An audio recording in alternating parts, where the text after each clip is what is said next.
your degree in the university wasn't connected to books in any way, or was it? There's nothing like this in Mexico, not in college. I mean, you can take bookbinding classes. Later on, I found some people in Mexico City that I'll mention them later. But yeah, there's no bookbinding classes here in the universities. Like it's not common to find it, at least here in Monterrey. I used to teach at the university, but not anymore. But back when I was a student, there was, I mean, no option to even take a class in bookmaking. So and then my sister ended up in Philadelphia for a number of reasons, and she got this brochure from the University of the Arts, and they have a really big bookbinding program. So I signed up to several bookbinding classes there, and a printmaking class. No, a printmaking class first, and a glass blowing class. So I still had no connection with bookbinding in the University of the Arts. But while I was there, the printmaking teacher was actually a student in the MFA program at UArts. So she, in one of our breaks in one of the classes in a summer that I spent in Philly, she took us to the bindery and to the studios and the letterpress studio. And I was like, what do I have to do to be a student here? Like, it was nothing that I was looking for. I knew I needed a master's degree to teach at the university here, but I would have done like printmaking or even painting or drawing, because my degree is fine art. But well, this definitely may help with bookbinding stuff. Well, it does help, but I mean, there's a lot of graphic designers that end up being bookbinders. But I don't know, I started with printmaking, and that's how I got into the bookbinding, because when I applied to the school, since it's a printmaking program as well, I was more geared towards the printing part back then. But then I don't even care about the content anymore. I just want to make books, and I don't care if it's a blank journal, if it's something really important inside the book. I just want to make a beautiful book. And you are sort of opening the new world to us, because until now we mostly had bookbinders and other book professionals either from Europe or from the United States, and you are first bookbinder from a different North American country and from a different American country. And we wanted to ask you a bit about maybe the traditions of Mexican binding, if there are any, and what is the Mexican bookbinding world, because we have absolutely no knowledge about it. Well, here in Monterrey, that's where I live, there's not a lot of people that do the kind of binding that I do. I mean, you can still bind, like you can bind with black covers and gold stamping. You can find that like several people that are still doing that, but I don't know anyone that has actually even gone to school. I have no idea how those people started, but I think that it was just like a family business, and that's a very good question, actually. And I'm friends with a couple of them, so I have to ask them, like, how did they started their business? Because I just know them from the business, but I have no idea how they started. So here, I know that there's some businesses like that, but no one doing the stuff that I like, the kind of bindings that I do. I have a lot of friends in Mexico City that are bookbinders, and there's a huge community in Mexico City. I'm all by myself here in Monterrey, but I used to travel often to take workshops, or just to go to Rodrigo's studio and work there for a bit, especially when I had some like book repair to do. When I like to be near him when I'm working, when it's something more than I think I can achieve. So, but there's a huge community over there. very different than what I have here, of course. So you can still find the commercial binderies in Mexico City, but there's all these people making tools, doing bookbinding, new techniques, teaching a bunch of classes. So it's a little bit different, but definitely better, I would say, because there's a lot of people doing it and more access to materials. Most of the stuff that I use here, even cloth, like I used to order it from Mexico City or even from the US. One of my students started a little shop. And I'm so fortunate to have it really close to here. And she's been selling paper and book cloth. But before she had the store, I had to order everything from either Mexico City or the States. I mean, you can't even find linen thread here. Okay. So I had to order.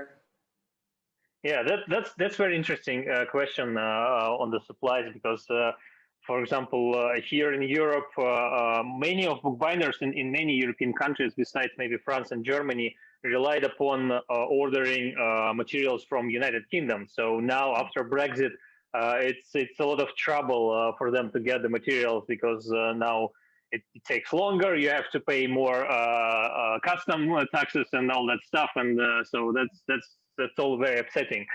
And of course, everybody can guess that in the United States you have much more supplies of everything as well. It works as well for bookbinding tools and materials. So it's really interesting to hear how it works in Mexico. Yeah, there's actually a friend of mine making really, really awesome tools, and I'll give you all the contact info in case you want to share it, or if you can include it in the sure. presentation. She's really good. She does a lot of clasps and Teflon folders, very extended collection of Teflon folders, really good. When I'm teaching workshops, I order stuff from her for the students, like when I'm making the kits for the students. Yeah, she's really good. I can show you some of the stuff that she's made for me.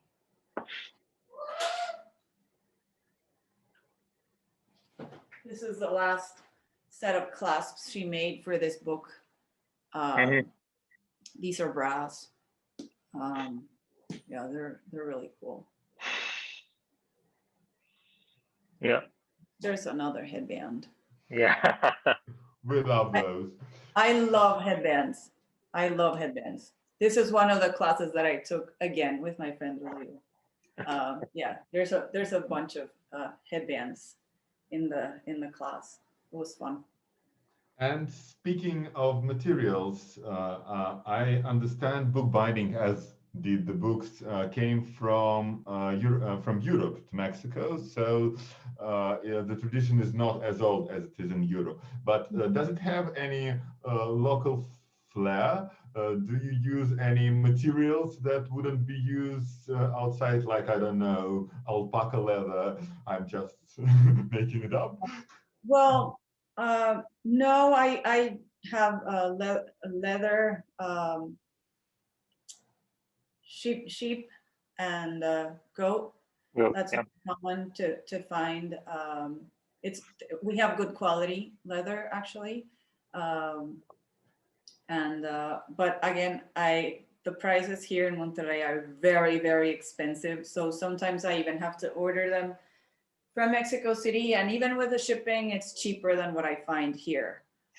Sometimes if it's a really, really, really special project, I order directly from England. Their leather is amazing. The quality is just perfect especially for bookbinding. Leather here is mainly used for leather goods like shoes, bags, clothing. So it's tanned differently. Sometimes it can be really stretchy. But I think that now, as the bookbinding community is a bit larger, we can find better tanned leather for bookbinding, like that is not that stretchy. So there's this place where I get it from in Mexico, and so far it's been good quality. And how is your community organized? Is there a guild?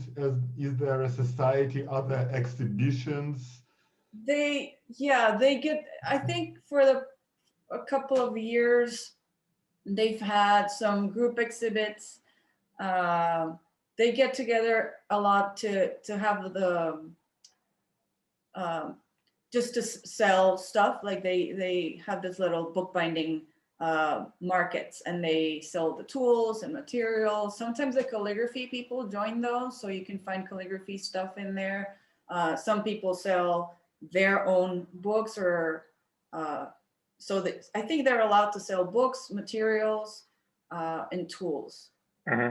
So like a little book fair. But they have them often, so you can go and find stuff in those places too. Too bad they're very far And from. do they mostly work for a for home market, or do they sell internationally? Because say in Russia or in the Balkans, we talk to people from Greece and Bulgaria. People mostly work for international clients because there are just not enough orders for fine book binding. I think there's plenty of local clients. I'm not sure with all my friends if they ever have international projects coming in, but here I've done stuff for some friends in San Diego, but only because they don't know any other bookbinder in the States, and we randomly met for whatever reason when I was living there, and that's why they contacted me for the services and not someone in San Diego, not because there's no one there, but because they don't know anyone there. But it's not, for me, it's not very common to get projects coming in internationally. It's more like the small book repairs that I've done there for clients here in Monterrey. Do you have any favorite books in Spanish language that are dedicated to bookbinding, or what is the world of bookbinding tutorials in Spanish? How does it work? I know there's I think it's a gal from Argentina and someone from Spain that are doing online workshops. And as far as books on bookmaking, there must be a history, and I know there's a couple of books from a while back. There's a bookbinder in Barcelona. Yeah, His Cambras. Cambras, yeah. Yep. There's a book he published, and it's really good. I had the fortune of meeting him and visiting his studio in Barcelona, and he's just awesome. He's the best. He's very humble. His work is just to die for. I admire him a lot. He's like dedicated all his life to bookbinding. He showed me his masterpiece one time. He had made this book for someone, and when that man passed away, the wife came to Joseph to return the book. She said, "This book is so precious that nobody would value it as much as the one person that made it." So she gave the book back to him. And I had the fortune to see it, and it's amazing. He told me how many hours were put in that. I don't think he even went home to sleep or eat. He was just working on the book like crazy. And he has an awesome collection of tools for the hand tools and wheels.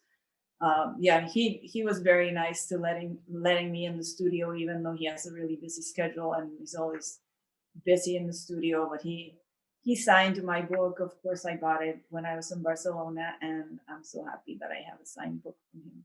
It would have been so great to talk to him. You should. Yeah. He takes forever to email you back. But okay. Eventually he does. We'll try to reach out to me. Because his books were one of the first books on bookbinding I had. At least, what proper books, because I had some brochures or something like that. So I studied most of my basic beginner skills were I got from his book. So yeah, he is one of my favorite authors, and I always recommend his book to everyone. I don't know in how many languages that book has been translated now, but I think it's at least like 7 languages. Yeah. Unfortunately, it's out of print in most of the countries. So yeah, but he's awesome. Yeah, maybe we'll try to reach out to him. We should have a teacher workshop. That's what we should do. Sorry? We should have him teach a workshop. I don't think he'll ever take the time, but that would be, he taught for so long. Yeah. I think the program is not running anymore. I think it was a craft school. I don't know if it's still running. But who knows with this pandemic thing, if it's still going or not. But yeah, he was teaching at the at a crafts school in Barcelona. Yeah. You mentioned someone from Argentina, and several years ago when I started to look around the world for different bookbinders and bookish people, I was it wouldn't be a right word to use surprised, but I was astonished on how many book artists and bookbinders are there in South America, in Chile, in Argentina. Brazil is a bit different, but there are also quite a lot of masters there. So it's as I told earlier, you are opening a new world to us, a Spanish-speaking American world of bookbinding, and I really hope we will have more guests from both from Mexico and Central America and from South America as well, because it should be so interesting to. That would be great exposure. Yeah. Perhaps you can recommend someone to us. Well, I can recommend my teacher Rodrigo Ortega. For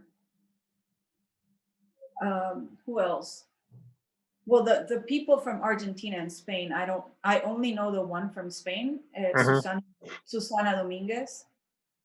Maybe she'd be willing to do one of these recordings. The other woman is Sol Rebora, but I only know her from social media. She's amazing. Yeah. Yeah, she has amazing bindings. That's true. Yeah. Yeah, I not spoke, but chatted with Sol some time ago when she was in Paris for an exhibition more than a year ago, I guess it was, and we discussed exactly that fact that there is this whole world of South American bookbinders and bindings that is almost not known to European and I guess people from the United States, because first there is this distance which sort of do not allow to connect, and then of course there is a bit of language barrier because not everybody speaks English in among the South American bookbinders, and not everybody speaks Spanish here or Portuguese to connect. So it would be really great to have more connection and more exposure.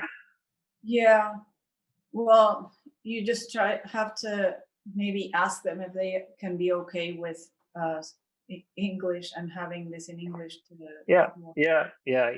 That's what we try to do. Yeah.